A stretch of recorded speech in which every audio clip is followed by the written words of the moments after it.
Good afternoon, ladies and gentlemen, and welcome to Litigation Capital Management Limited full year results investor presentation. Throughout this recorded presentation, investors will be in listen-only mode. Questions are encouraged. They can be submitted at any time via the Q&A tab that's just situated on the right-hand corner of your screen. Please just simply type in your questions and press send. The company may not be in a position to answer every question it receives during the meeting itself. However, the company can review all questions submitted today and will publish those responses where it's appropriate to do so on the Investor Meet Company platform. Before we begin, we would just like to submit the following poll, and if you could give that your kind attention, I'm sure the company would be most grateful. And I would now like to hand you over to the team from Litigation Capital Management. Patrick, good afternoon, sir. Good afternoon, and welcome everybody to LCM's full year results for the period ending 30 June 2025.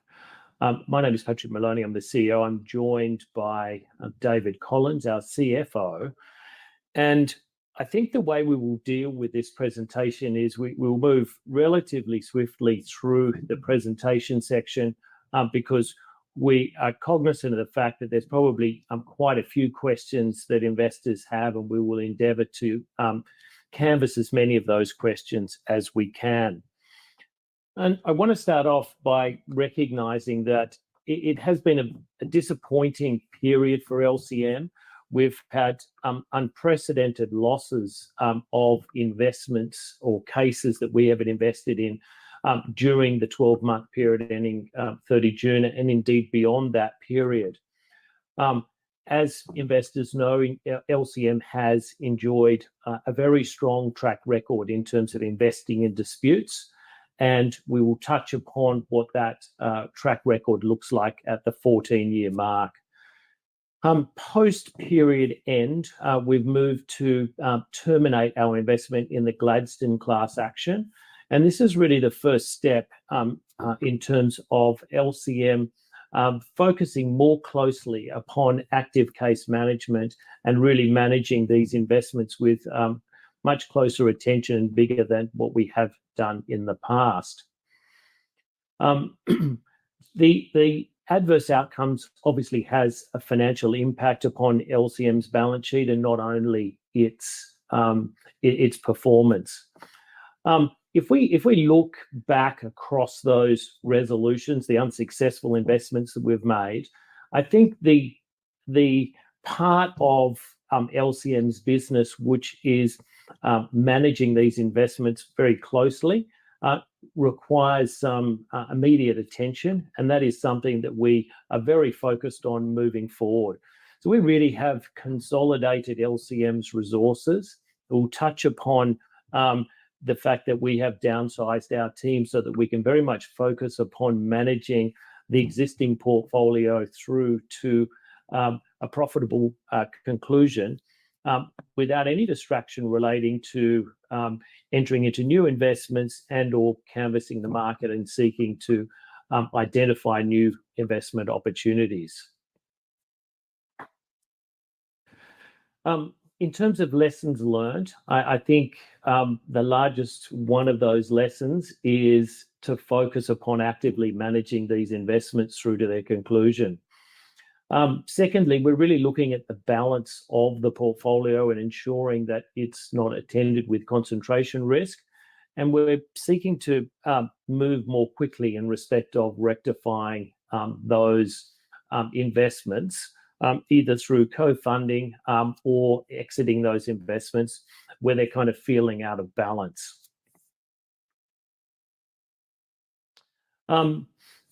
Restoring active case management will involve me in particular having a far greater and more hands-on approach towards scrutinising the progression of these investments through the court system or the arbitral process.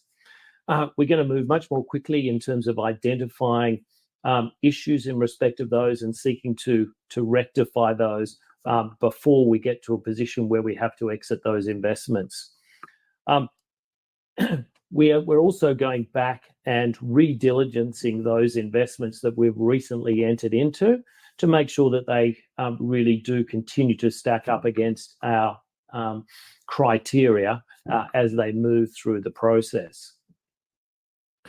In terms of our financial repositioning. David will go into much more detail in respect of that. But we are very much focused upon managing the existing investments through to conclusion. In terms of operational efficiency, as I touched upon, we have moved to really focus the team that we have moving forward towards management. And those members of our team who were focused really more on origination and business development have moved on to other opportunities. In terms of focus going forward, it is very much a focus upon the management of these opportunities. And in the immediate term, we're looking at a number of strategic options.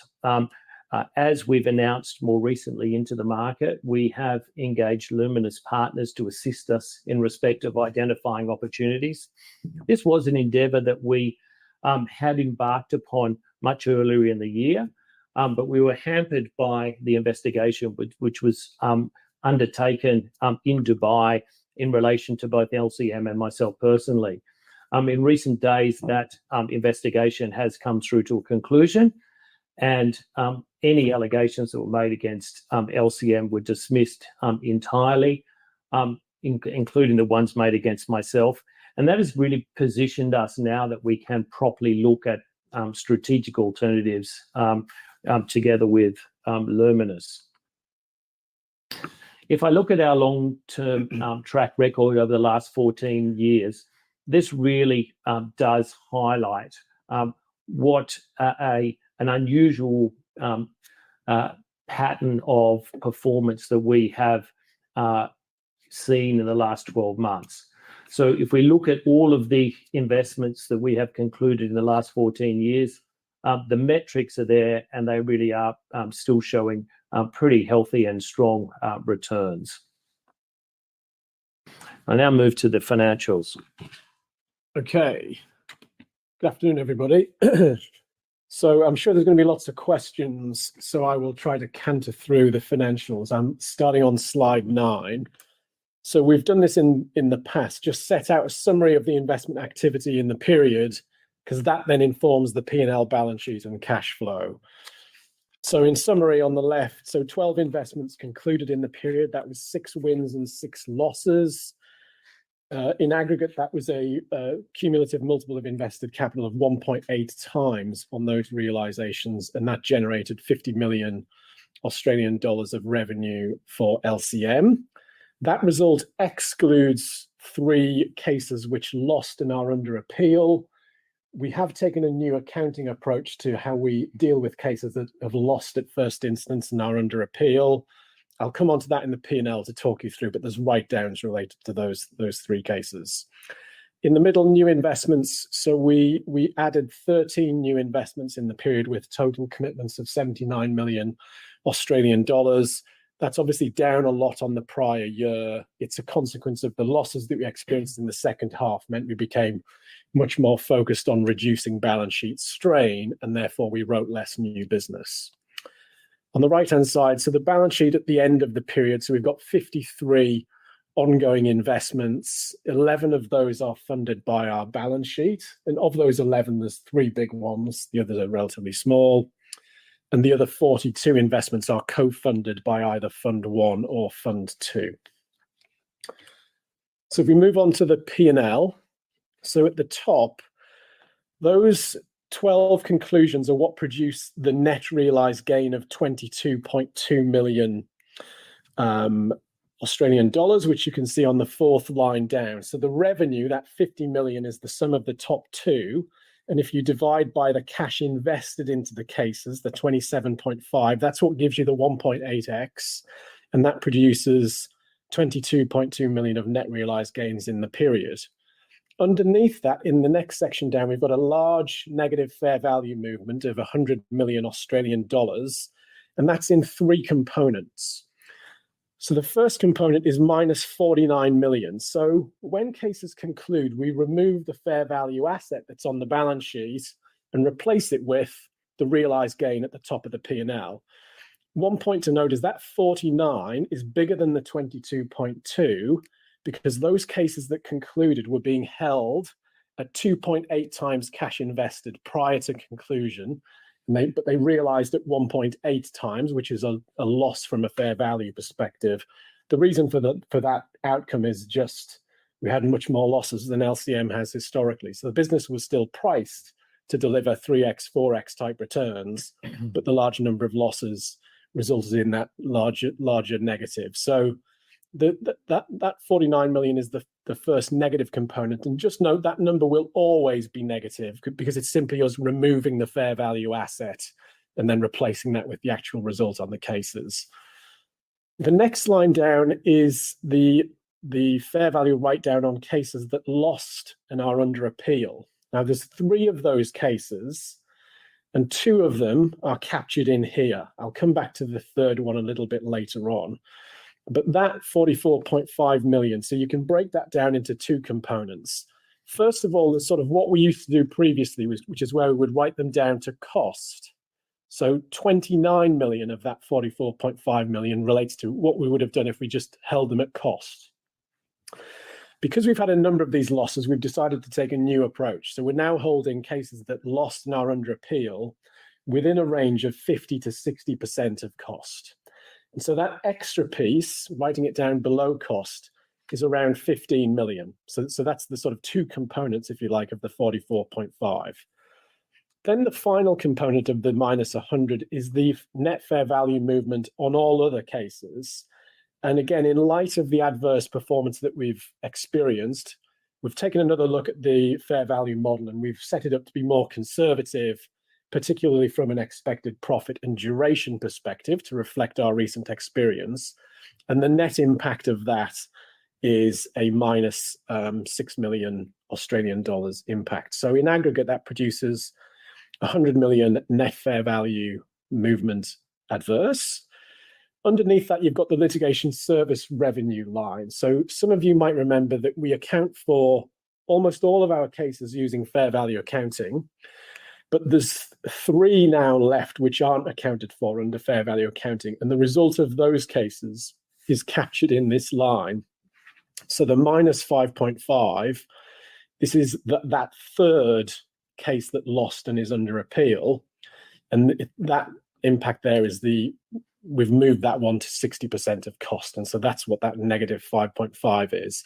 In the prior period, the positive 9.2 was one of those cases concluded successfully and generated a 9.2 million gain. So that's what you see there. And for those of you looking at our results from last year, we previously used to show that line within the net realized gains, but we've separated it out this time. Other income of 1.4, that's just fund management costs that we've been reimbursed. So that produces a total loss of 82 million Australian dollars. Operating expenses in the year. So they come in at 18 million versus 19 million last year. Now we entered FY25 on a run rate of around 20 million Australian dollars per year. In light of the adverse case outcomes, we've taken action to reduce that cost base.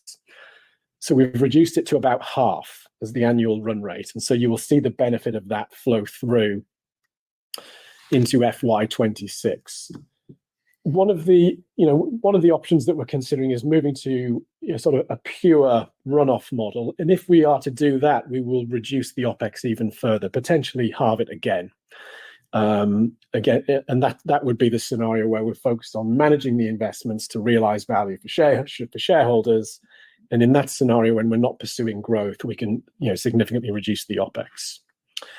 Underneath that, you've got an FX gain of 5.6 million. So that relates to the weakening US dollar. About half of our loan is outstanding in US dollars. And so the weakening of the dollar over the period has produced a gain for us. Reading down, so operating loss in the period of $94 million. Underneath that, you've got the finance costs. The lower finance costs compared to the prior period simply reflects the lower interest rate that we negotiated back in December of last year. I think the average loan balance over the period was around the same as the prior year. And so it's just that lower interest rate, the benefit of that, which is flowing through. All of that produces a loss before tax of around 100 million. And post-tax, it's around 73 million Australian dollars. So if we move to the balance sheet, so cash, you can see, declined meaningfully in the period. That's because, as I'll show you on the cash flow statement, we were putting a lot of cash out into case funding, paying OPEX, paying our interest. But because we didn't have, the sort of wins that we would have hoped for, the cash proceeds coming in, failed to meet our expectations, frankly. And so if you take the cash and the borrowings line, which you can see in the total liabilities section, the sum of those two produces net debt at the end of the period of around 69 million Australian dollars. Just for everyone's information, if we take that net debt position today, it's around 80 million Australian dollars. Again, if we move down the balance sheet, so debtors, there's essentially two components in those debtors. The big one is the case against Poland, which I'm sure we'll have questions on. So that's the vast majority of the debtor balance. Investments at fair value. So we've got 53 ongoing investments. 50 of them are valued using fair value accounting. And as I described earlier on, we've moved the fair value accounting to be more conservative. You'll see at the bottom of the page, we're now valuing those cases at 1.3x.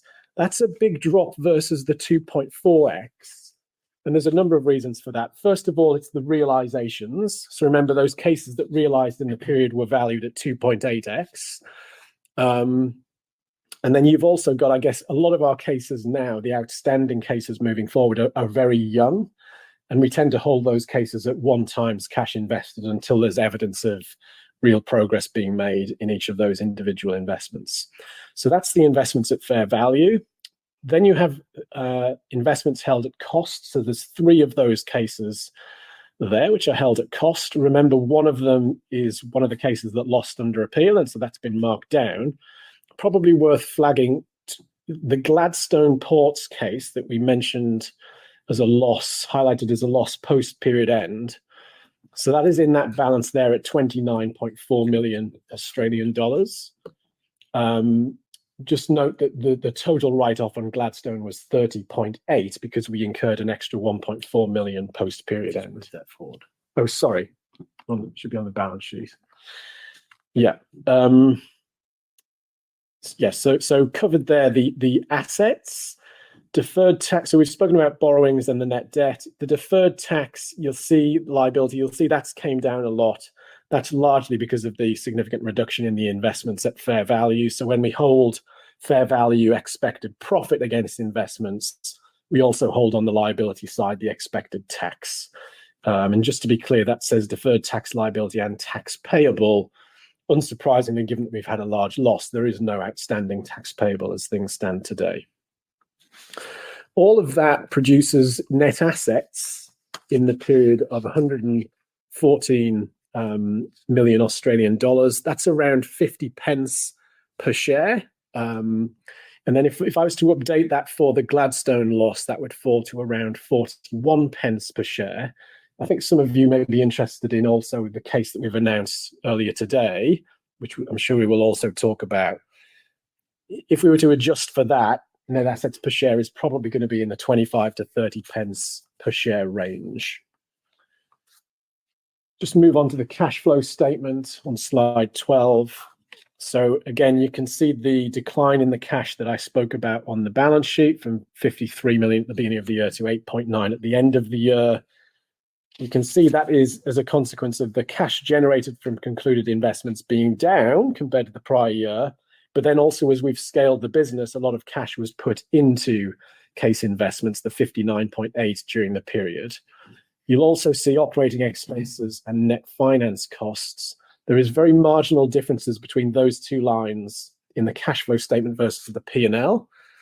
For the operating expenses, those differences relate to primarily share-based payments and reimbursement of fund management expenses, which are captured in the other income line in the P&L. And the difference for the finance costs versus the P&L is simply the P&L captures accrued interest.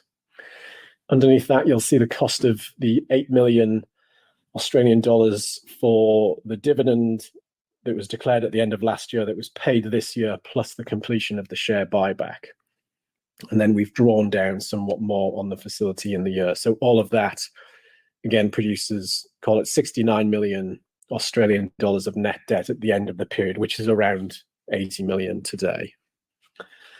Just move on to the next slide. So this is the slide last time around, 6 months ago, I showed a slide as a sort of pie chart highlighting the concentration risk that is within the LCM portfolio. This is the same information, but shown in tabular form. And you can see how much of our 153 million, 0.6 million Australian dollars of invested capital is concentrated among a small number of cases, largely legacy cases that are more than 5 years old. And frankly, the reason why our results have been so poor this year is because many of those large investments have been unsuccessful. And indeed, the case that we announced earlier today, after the results release, is the one that's shown as number 3 on the table. Now, many of the initiatives that Patrick mentioned earlier on are to ensure that the risk of having these large concentrated positions in perhaps challenged investments, we want to make sure that that risk is mitigated in the future. Slide 14. So this is a slide that we've used in the past to sort of show the progress of the book over the last few years.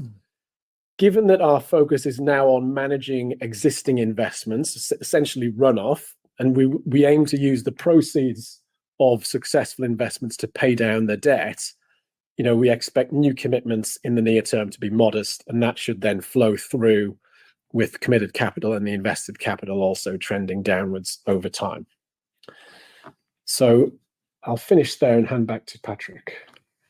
So just before we move to Outlook, I want to touch upon 2 things. First of all, the case that we announced during the course of this morning here, which was the handing down of a decision by the High Court here in London, known in our investment portfolios, Transworld.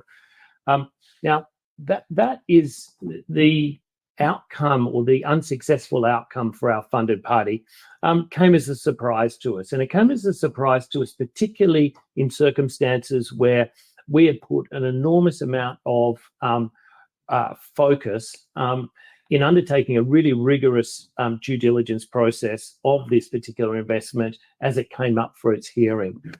It was heard earlier this year. Because of the nature of the business and the losses that we had sustained to that point, we wanted to ensure that we had given this particular investment as much independent review as we possibly could. And some of the things that we did in respect of that claim as it went through hearing was to ensure that we got independent advice from a KC here in the London market in relation to the evidence, as the evidence was actually served in advance of the hearing. Secondly, as we approached the hearing, we got that independent KC to review the submissions that were made on each party, the outline of submissions as they went into the hearing, and then as the hearing progressed, how that was progressing. And all of those indications were that we would succeed in respect of this investment, and that we had a very, very strong claim that we were pursuing through the courts. As a consequence, this has come as a shock to us. The decision was handed down at approximately 10:30 a.m. this morning. So, we've had an opportunity to, review that in a very cursory way before we attended this presentation. I think our reaction to that, based upon the decision itself, and in particular the rigor with which we have diligenced that in recent times coming up to the hearing, would indicate to us that it's very likely that we would support appealing that decision. So I think that's where we stand in respect to that. No doubt we will get some specific questions which we'd be happy to answer as we move forward. The other issue that I wanted to touch on, and perhaps a little bit more detail, is what the consequences were for LCM when we were investigated in Dubai. Now, we've been completely exonerated from any wrongdoing in respect of that, and that investigation has now been brought to an end. But if we think of the timeline in respect of that, we learnt about that investigation many, many months after it had commenced in Dubai. We learned about it through the press in about May of this year. And we scrambled and worked very hard to try and get our heads around precisely what investigation was being undertaken and how LCM and indeed myself personally interacted with that. And, after going through that process and coming to the conclusion that we always thought would be the outcome, which was we were completely exonerated, it really highlighted to me the inadequacies of the process that was undertaken. And we could talk for quite a long time about that. But what I wanted to really focus upon is the impact that had in respect of LCM and the existence of that inquiry, how that hampered us in advancing strategic options at a very much earlier time. So one example of that really is that we had engaged to participate in a strategic review of LCM and its options as far back as May, but really couldn't advance that any further because we were facing this investigation. And that hampered any ability that we had to really think about, mergers, acquisitions, and or trade sales. So that really has the existence of that inquiry and the manner in which that inquiry was undertaken by the Dubai authorities has really represented and caused, an erosion of value and loss in respect of LCM and its share price. And, that was brought to a conclusion yesterday. So it's still very fresh whilst we were anticipating that would be the outcome. What we want to explore now is whether we have any redress in respect of that and the manner in which that investigation was undertaken with respect to LCM, and whether that's actionable in any sort of meaningful way where we could actually recover some of the lost value that we suffered and LCM shareholders suffered as a consequence of that investigation. So moving on now to looking forward, we're really moving into a period, we have been in a period of introspection, really looking at LCM, looking at the way we're managing our book and making any changes to that. So we're really moving into a period now where we are wholly focused upon managing our existing investments through to a profitable outcome. Secondly, we've made an announcement. We have engaged Luminous to assist us with respect to strategic options. We now have the ability to engage properly in respect of that and engage properly with the market, having had the Dubai investigation conclude yesterday. Any of the options that we are considering together with Luminous will be benchmarked against a runoff of the existing portfolio and the existing book. We are very much focused now on reducing our debt. So, our main focus in the immediate term is bringing investments through to a conclusion and applying the proceeds of that in reduction of our debt. We have engaged with our capital provider for a period now of sort of 3 or a bit more than 3 months. So we very much got ahead of the position that we find ourselves in today. We have a good ongoing working relationship with our capital provider. Our capital provider has indicated to us that they are going to provide us with as much support as they can over the next 12 months. So we're very much working with them in a very productive way. So just to close in respect to that, we're very much dedicated towards restoring shareholder value and really delivering to shareholders, the benefit of, a closely managed portfolio of assets. And so I think at this point, we're going to move on to questions. I suspect that there'll be a number of those. The two that I can see which have come up already in respect of this are questions in or around the GreenX award and where that might be up to and timing in respect of that. So that's the first two questions. So I think we updated the market in or about March earlier this year. We indicated to the market that we thought that there was a process ahead of us of about 18 months, during which time there would be challenges to that award. Those challenges will be brought in 2 separate courts and both under separate regimes. So there's a challenge brought before the Singapore courts, and there's a challenge brought between the London courts. And investors will recollect that we actually got 2 awards here based upon the same fact pattern, one in relation to the Australia-Poland investment treaty, and the other one in relation to the Energy Charter. They both, for very similar amounts, LCM's recovery would engage against either of those. Either one of those 2 awards is sufficient to pay LCM out. And just in terms of an update, I think we are still pretty confident that the timescale of 18 months is an accurate one. So where they're up to now, we have had a first hearing in respect of the challenge which has been brought in Singapore. We're awaiting a judgment in respect of that challenge, and we would expect that first judgment to be delivered probably sometime in the next quarter.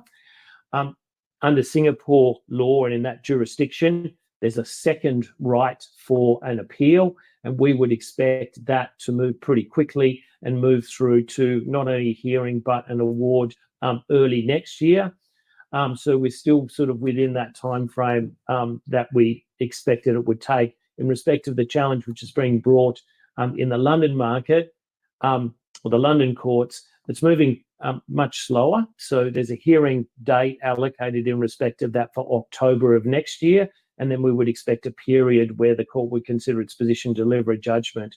So very much we can see the efficiencies of the Singapore court, and it's very much more likely that we will reach a position where we can commence enforcement action against Poland in respect of the award which is being challenged in Singapore before we get even the first judgment from the London courts. I would just add to that. So the key thing here is that we have 2 awards, one under the Energy Charter Treaty, one under the Australia-Poland Bilateral Investment Treaty. There's lots of statistics on the success of set-aside proceedings. And whichever set you look at, these set-aside proceedings over the last few decades, the success rate of those tends to be in the single-digit percentages. So if you think about it, Poland's got to win 2. So therefore, that is implying a single-digit percentage multiplied by a single-digit percentage is less than 1%. So that would imply it's really hard for them to win both of those set-aside proceedings and overturn the award. And also remember, the Prime Minister of Poland, Donald Tusk, is on the record publicly, essentially saying we're going to have to pay this claim. So he made a statement around October of last year after that claim, the award was announced. He was on the record saying that the Polish people may ultimately have to pay this. So we feel pretty good about that. It's a matter of now proceeding through the set-asides and then moving to enforcement, if we need to. The next question that we can see here is a question which relates to support from our capital provider, and was the expression of support given prior to the judgment, which was delivered at about 10:30 a.m. this morning, London time? The answer is no. That was obviously not known over the past 3 months when we'll be discussing these things. I would not expect that to change things. And the reason I say that is that if you think about the capital facility that we have, it's an asset-backed lend, and the asset is the portfolio of investments and disputes that we have. And if you think about the nature of those assets, they require maintenance. They require continued support and continued capital investment. Otherwise, they don't have a value. So not only do we have a good relationship with our capital provider, but we're very much working together to create value out of these investments. So I'll do the next one. So how much is the balance sheet value of the 3 lost cases under appeal? I think the capital invested into those 3 is around 45 million Australian dollars. Now, as I said, we're now holding those in a range of 50 to 60%. So you can sort of work that out. It's going to be between 22.5 million Australian dollars, and a smidge higher. So it's sort of in that range. Effectively, we've taken, call it 20 to 25 million Australian dollar write down versus cost on those cases. Next question really relates to the suitability of LCM's business on the public markets. And are we giving consideration to, whether LCM should be taken private? What I can say in answer to that is, we are looking, and the board is looking at a full range of opportunities, and we are seeking advice with respect to those. And they run the full gambit from, really going into a mode of debt reduction until we've paid our debt off, and then thinking about where we move from there, right through to another end, which is, a merger, an acquisition, a trade sale, and or a go private. Now, we're not in a position to, we're at the commencement or part way through that process now. But what I can say is that we are benchmarking any of these options really against what we see as the intrinsic value or the rundown value in relation to the existing portfolio. So we've then got two questions on today's judgment. So feedback about the judgment, and then I think another question asking for a bit more detail. So you can see, as per the RNS, that we invested, call it £16 million into that case. Had it been successful, I think you're all aware of the sorts of multiples that we generate on successful investments. So the GreenX case is one example where we're on a 6x multiple. Had that case been successful, we would have been talking about that sort of value, 5-6x type multiple of the capital invested. So there was considerable value in that case. Importantly for LCM, you can see we funded 10 million and the fund funded 6 million. So that would have meant even more value for LCM's balance sheet. We are just now reviewing the judgment. It came out around between 10:30 and 11 a.m. this morning. So we've got to go through that in detail. And we will update you on what our plans are for appealing. My first read is that there's definitely aspects that are there that we can pursue. So we'll come back to you with more detail on that in due course. I mean, as I mentioned before, we've done an enormous and really rigorous diligence in respect to this, and that was not a diligence at the beginning, but a continuous process. As I mentioned, it really did come as a surprise to us that we weren't successful, because all of the independent views that were given to us and sought by us as we progressed through that hearing were very positive. So there's another question saying, has the company breached debt covenants? Does management expect the company can access new debt financing, or will equity injections be required? What concrete steps is management taking to restore the company's status as a going concern? So let me step through those. So you'll see in the annual report that we've secured covenant waivers from our lender through to 30th of December of this year. So we have not yet breached our debt covenants. But the reality is, there's a reason why you go and get those waivers. So, the lender has been supportive to date. Obviously, I think we've put in the annual report, their current intention is to support us for the next 12 months as we complete the strategic review.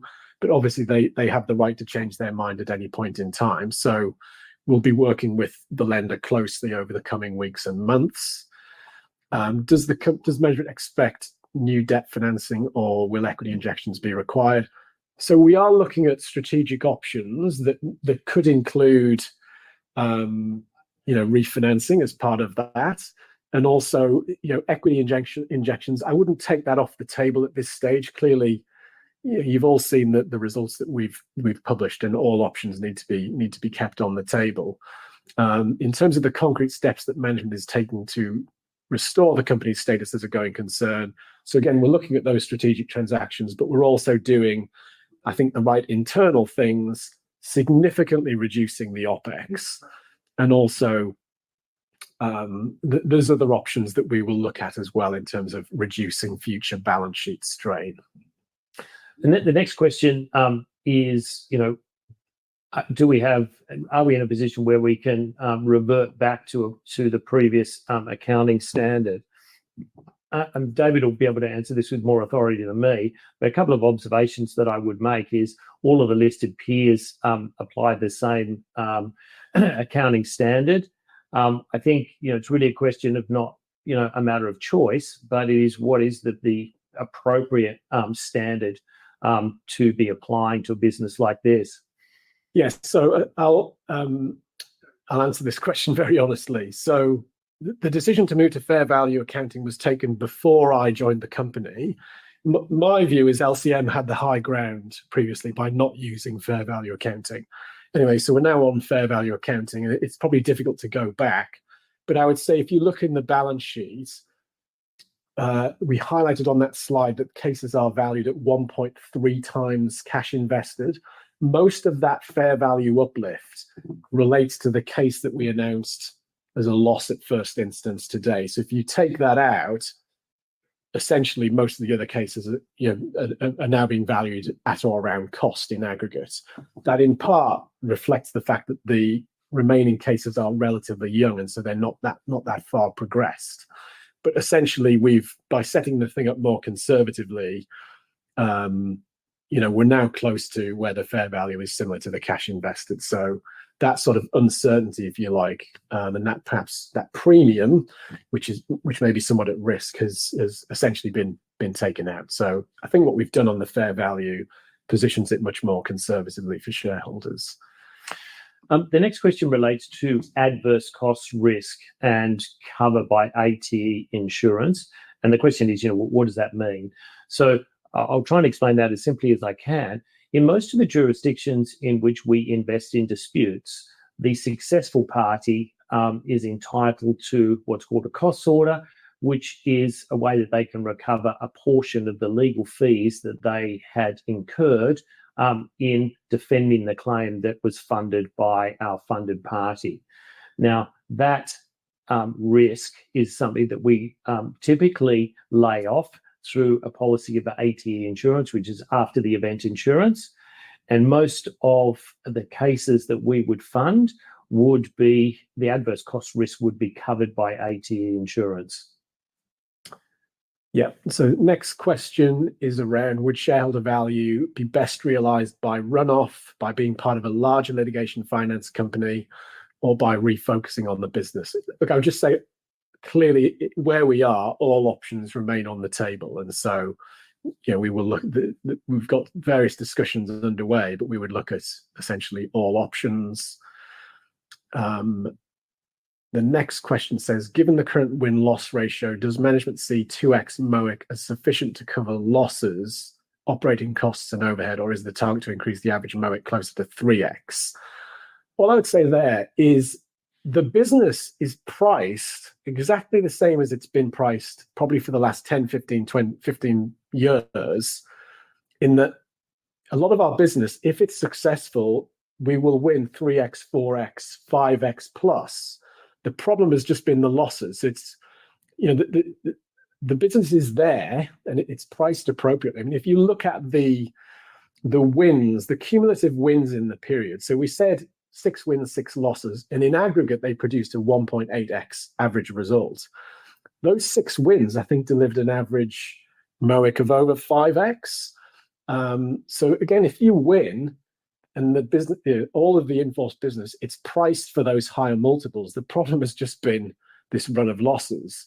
So, I would say that the key thing is just getting that win ratio back. We don't think that what we've experienced over the last 6 months is now reflective of what the rest of the book is going to play out.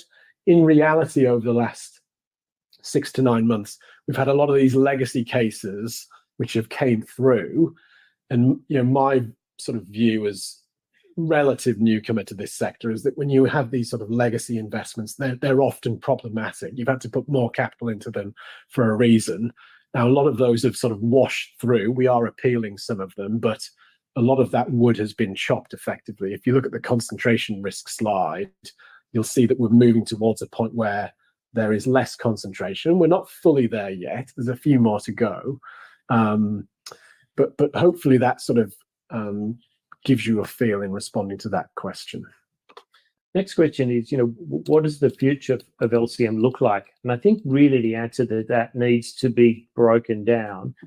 In the near term, it's very much a focus upon very focused management of these particular investments and reducing debt. And then if we look at a little bit further out beyond that, really the future of LCM will depend upon all of the consideration that board is giving to the strategic review. We ought to be in a position where when we conclude that review, we'll be able to come back and share some of those determinations with equity participants. So we've got a couple of questions from Michael I. In the short term, cash and solvency will be vital. What is short and medium term cash flow forecast, taking into account revised cost base and cash realization measures?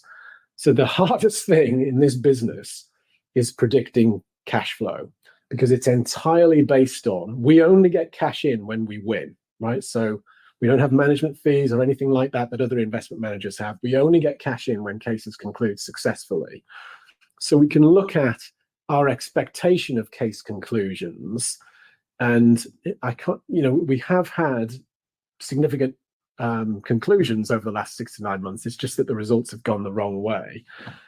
In terms of answering the question, I think the key thing is having continued lender support because of the difficulty of forecasting when the next case may win, and it's very common in this sector for judgments and so on to be delayed. So I think the best way I can answer that question is to say, look, we're being very proactive with the lender. We've been encouraged by the support that they've provided us to date, and we're trying to move to a model which will work for them, lean runoff if the strategic options fall away, but also work for our shareholders. So that is the plan, and hopefully, Michael, that also answers your second question on describing runoff. So hopefully I've addressed that one as well. There's another question just in relation to timing of GreenX. I think we've dealt with that. I think as we've said, we are still looking at a time horizon with respect to that of 18 months from March, and I think we're sort of tracking in relation to that. So there's other debt covenants questions. Again, I think we've answered that. Why no separate announcement of the Dubai outcome? So that one came in yesterday, which was the 30th, that everything had been basically dismissed, and we understand the verdict there was really quite scathing. Because it came in so late, we've just included it in the results release this morning rather than issuing a separate RNS.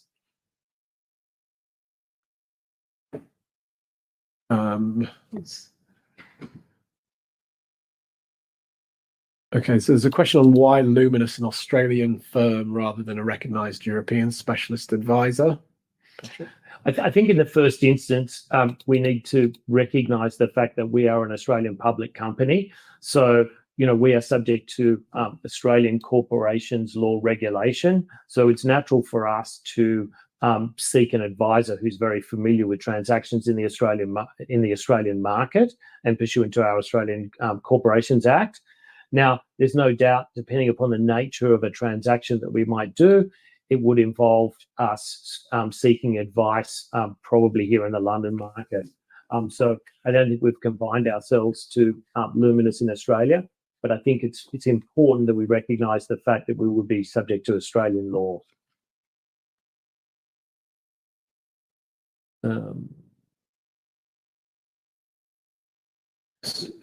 So will the board consider reducing directors' REM in order to reduce OPEX? I think yes, it's the reality. So we've sort of indicated, we think we were one of the more lean funders coming into this with our 20 million Australian dollars annual OPEX at the beginning of the year.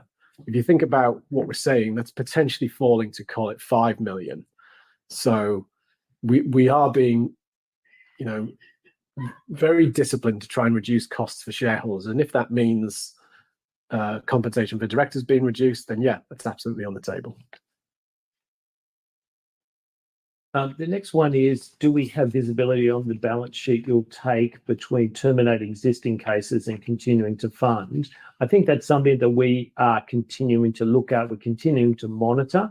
At this point, we do not feel we're in a situation where we need to cease to fund or terminate funding in respect of any claims which we see as viable, but that is something that we are, talking to our capital provider about, and something that we're considering at all times.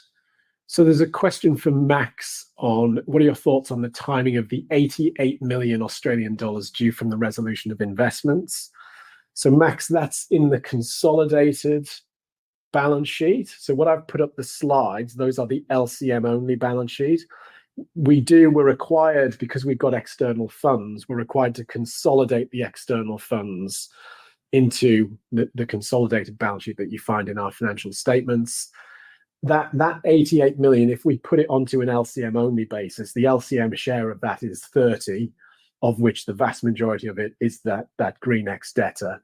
And I think Patrick spoke earlier on around our expected timings in terms of the Singapore set-aside proceedings and then the London set-aside proceedings. So hopefully we've answered that one.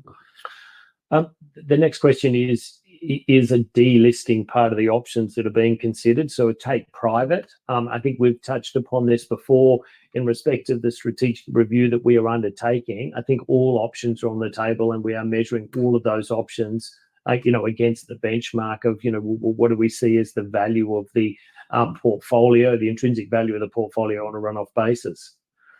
Then there's a question from Albert around the NAV. So as at 30th of June, NAV per share was 50p. He's saying you announced a loss of 15p and then today a loss of 25p. So how do we reconcile with estimated NAV of 25 to 30 pence? I think it's just tax, Albert, is the difference. So the tax losses will reduce the gross impact. What's next? So we're seeing a lot of questions which I think we've already sort of answered.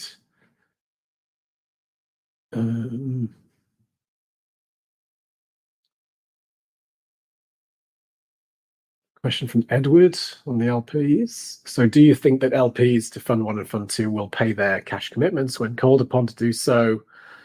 Sure, absolutely. We'll be engaging with our LPs, post these results coming out.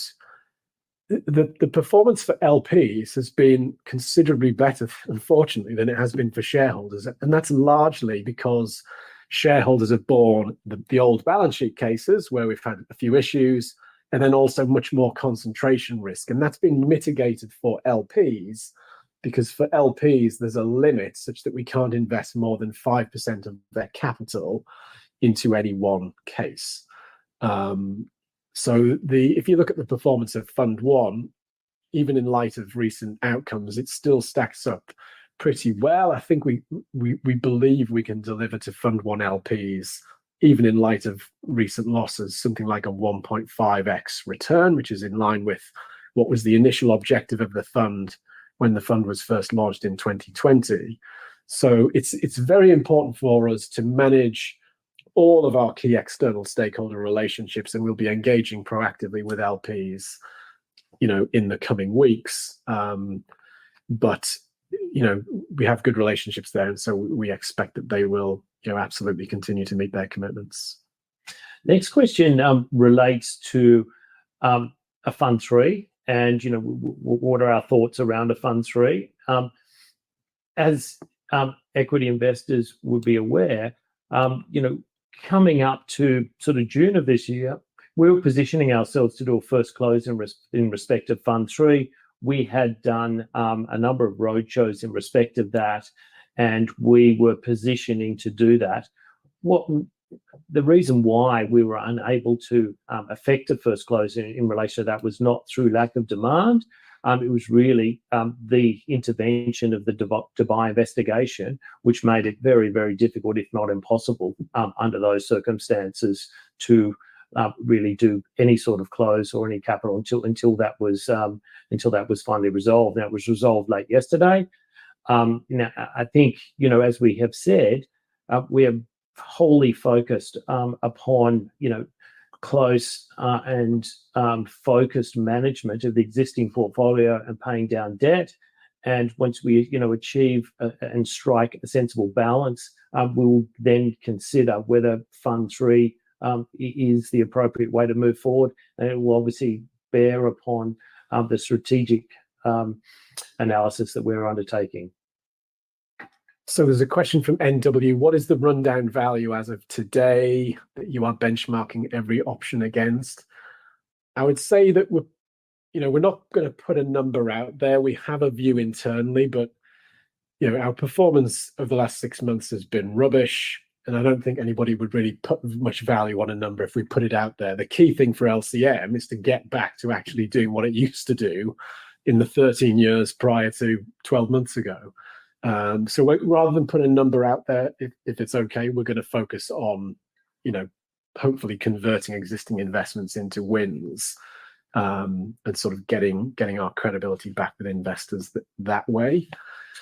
Next question is around, what LCM's entitlements are in respect of the GreenX/Poland award.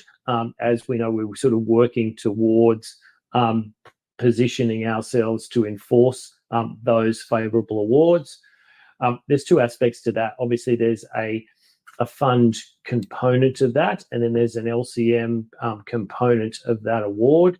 And the question is, does this give your capital provider some comfort? Undoubtedly, that is the case, yes. So a lot of these questions I think we've answered. I think we're sort of coming up to the 1 hour mark as well.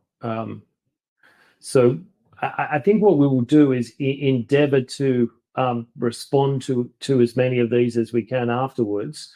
But I think we're kind of running short on time now. I mean, just a last question from Stuart B. Very generous. Thank you, Stuart. You've had a tough run of luck. What positives within the business are perhaps not visible on first glance at the results?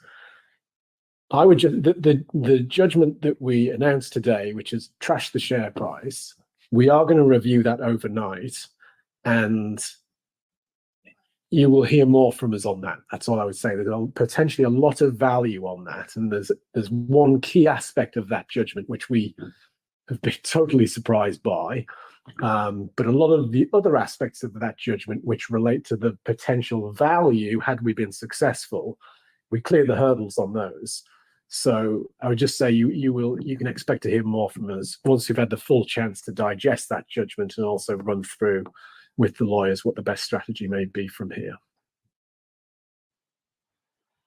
Patrick, David, if I may just jump back in at this point, and thank you very much indeed for addressing all of those questions that came in for investors this afternoon. And of course, we will give you back all of the questions that came in just for you to review after the presentation, and we'll publish those responses on the platform where it's appropriate. But Patrick, perhaps before really now just looking to redirect those on the call to provide you with their feedback, which I know is particularly important to yourself and the company, if I could please just ask you for a few closing comments just to wrap up with, that'd be great. Look, I would say to investors that LCM and our team are very much focused upon, realising as much value as we possibly can from the existing investments and paying down debt as quickly as we can, and at the same time sort of, undertaking a strategic review so that we can sort of look forward and what the optimum business model is for us into the future. Perfect. Patrick, David, thank you once again for updating investors this afternoon. Could I please ask investors not to close this session, as you'll now be automatically redirected for the opportunity to provide your feedback in order that the management team can really better understand your views and expectations. This will only take a few moments to complete, but I'm sure will be greatly valued by the company. On behalf of the management team of Litigation Capital Management Limited, we would like to thank you for attending today's presentation. That now concludes today's session, so good afternoon to you all.